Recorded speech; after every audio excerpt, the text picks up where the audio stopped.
ऐसे ऐसे कुफरिया गाने चल रहे हैं और ऐसे ऐसे फिल्मों में कुफरिया डायलॉग चल रहे हैं। आदमी उस पर अगर एतकाद रख ले, यकीन रख ले, तो उसका ईमान चला जाएगा। कभी सोचा है प्यारे मुसलमानों, आज ये जो इर्तिदाद का मामला आता है घरों के अंदर, जो खबरें आए दिन देखते हो, इसका मतलब पता है आपको क्या है? जब गुफ्तगू होती है घरों के अंदर, जब बैठ करके बातें होती हैं, तो कोई ना कोई घर में ऐसा होता है जिसकी जुबान से कलमा कुफ्र निकल जाता है, जिसका असर जो है वो औरों पे पड़ जाता है, घर के परिवार वालों पे। फिर वो शैतान के शिकंजे में पहुंच जाते हैं। जब कलमा कुफ्र निकल गया, तौबा की नहीं, तो फिर वो तो शैतान का हथकंडा हो गया। वो चाहे शैतान जिस मजहब में चाहे उसमें उसे कन्वर्ट करा दे। इसलिए अपने घरों के माहौल सही बनाओ, अपने घरों के माहौल दीनी माहौल बनाओ, अपने घरों के अंदर कुरान की तिलावत करो और अपने बच्चों से भी कुरान की तिलावत करवाओ। आज 10-12 लोगों का परिवार हमारे घर में, कभी दिल में ख्याल नहीं आता सब लोग कुरान की तिलावत कर लें। आज 15-20 लोग हमारे परिवार में रहते हैं, कभी दिल में ये ख्याल नहीं आता कि आज सब लोग बैठ करके हम घर में कुरान की तिलावत करें, नबी पे दुरूद शरीफ पढ़े। वही हर वक्त फिल्मों की बातें, वही हर वक्त गानों की बातें हमारे घरों के अंदर। आज गाने सुन करके दिल सिया हो गए, जिसका असर यह है कि न जलसों में दिल लगता है, न नमाजों में दिल लगता है, न कुरान की तिलावत में दिल लगता है, न बुजुर्गों की महफिल में दिल लगता है, न उलमा की मजलिस में दिल लगता है। नबी फरमाते हैं अल गिनाउ युंबितुन निफाक फिल कल्ब कमा युंबितुल माउ ज़रआ। गाना दिल के अंदर ऐसे निफाक उगा देता है जैसे पानी घास को उगा देता है। तो गाना सुनने से दिल सिया हो जाता है, गाना सुनने से दिल काला हो जाता है। तो दिल में रोशनी कैसे पैदा होती है? तो मेरे आका इरशाद फरमाते हैं अल कुरानो युंबितुल ईमाना फिल कल्ब कमा युंबितुल माउ ज़रआ। कुरान की तिलावत दिल में ऐसे ईमान के नूर को पैदा कर देती है जैसे पानी को घास को पानी पैदा फरमा देती है। वाह वाह वाह। कुरान की तिलावत करो, दिल मुजल्ला हो जाएंगे। कुरान की तिलावत करो, दिल जो है वो साफ हो जाएंगे। जब लोहे पे जंग आ जाती है तो उसको आग में डालकर साफ किया जाता है, और जब दिल पर जंग आ जाती है तो उसको कुरान की तिलावत से साफ किया जाता है। वाह वाह। इसलिए घरों में कुरान की तिलावत करो, दीनी माहौल बनाओ। कल शबे बारात है, खुदारा उसको गाड़ियों से घूम करके मत गुजारना, बल्कि उस रात में अपने रब की इबादत करना, नबी पे दुरूद शरीफ पढ़ना, कुरान की तिलावत करना, नेक अमल करना, तस्बीह पढ़ना, रो रो के अपने रब से अपने गुनाहों की माफी मांगना।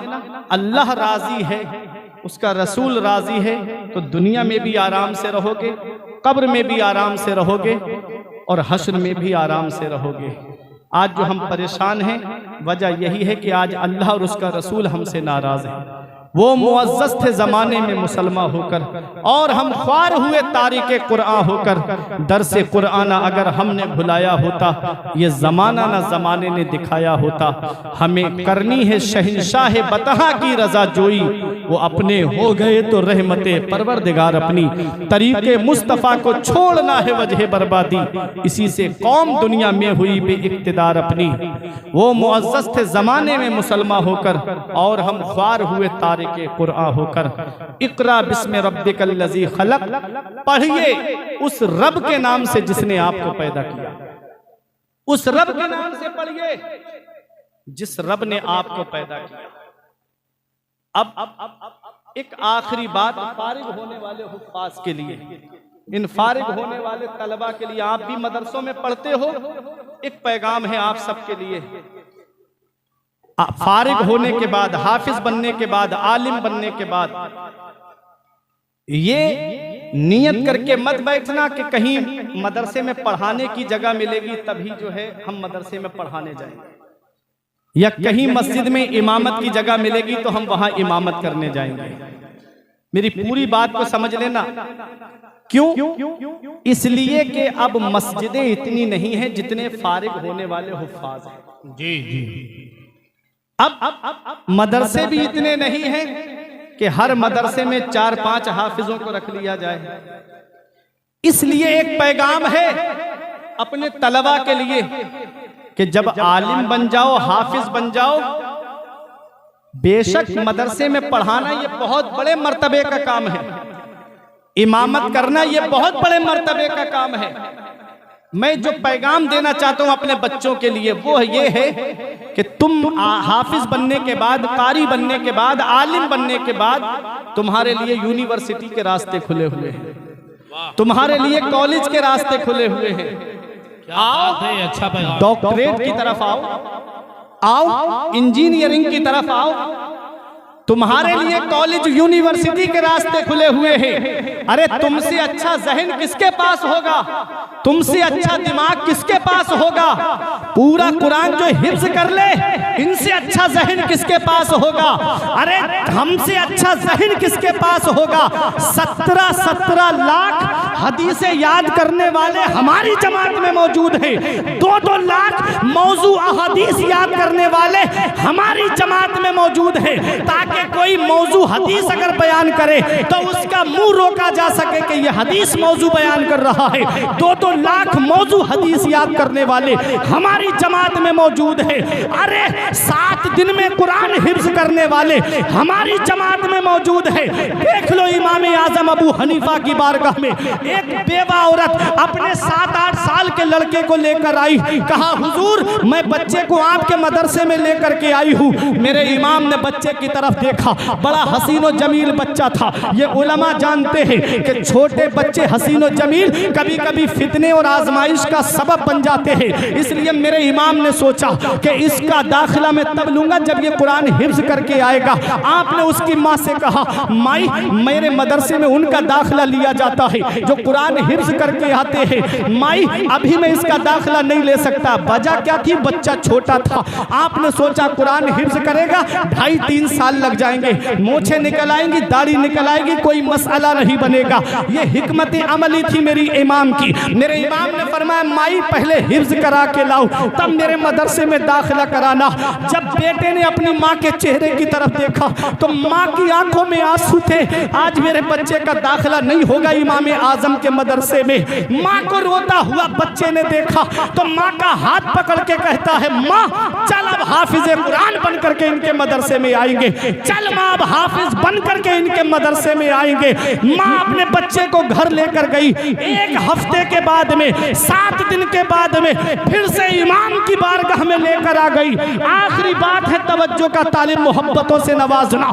मेरे इमाम ने जब माई को देखा, बच्चे का हाथ पकड़ के फिर इमाम की बारगाह में फरमाया, माई तुझे पता नहीं मेरे मदरसे में उनका दाखिला लिया जाता है जो कुरान हिफ्ज करके आते हैं। माँ ने मुस्कुरा के कहा, हुजूर गई थी तो रो रही थी, अब मुस्कुरा इसलिए रही हूँ कि अपने बच्चे को हाफिज कुरान बना के लाई हूँ, अपने बच्चे को कुरान का हाफिज बना के लाई हूँ। मेरे इमाम ने बच्चे को देखा, बच्चा 7 दिन में कुरान का हाफिज बन करके आया।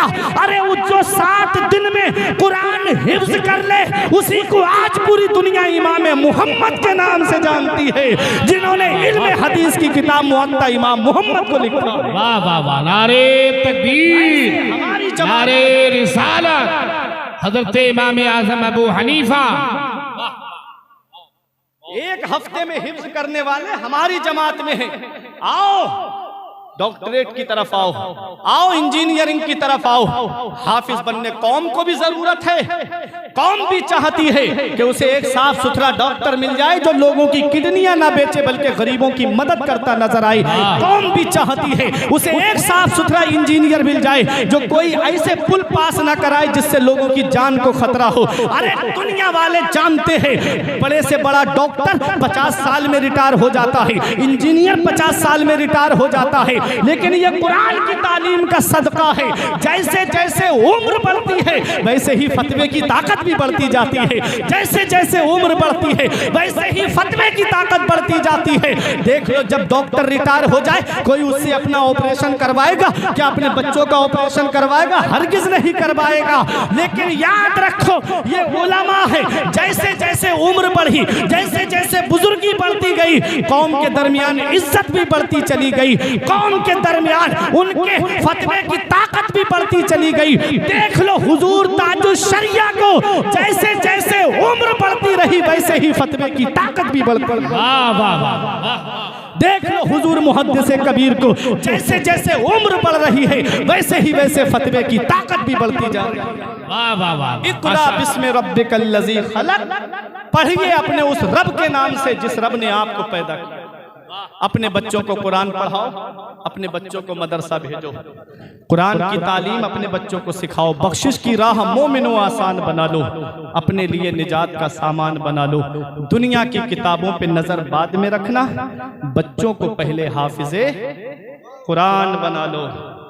यही है आरजू तालीम कुरान आम हो जाए, हर एक परचम से ऊंचा परचमे इस्लाम हो जाए।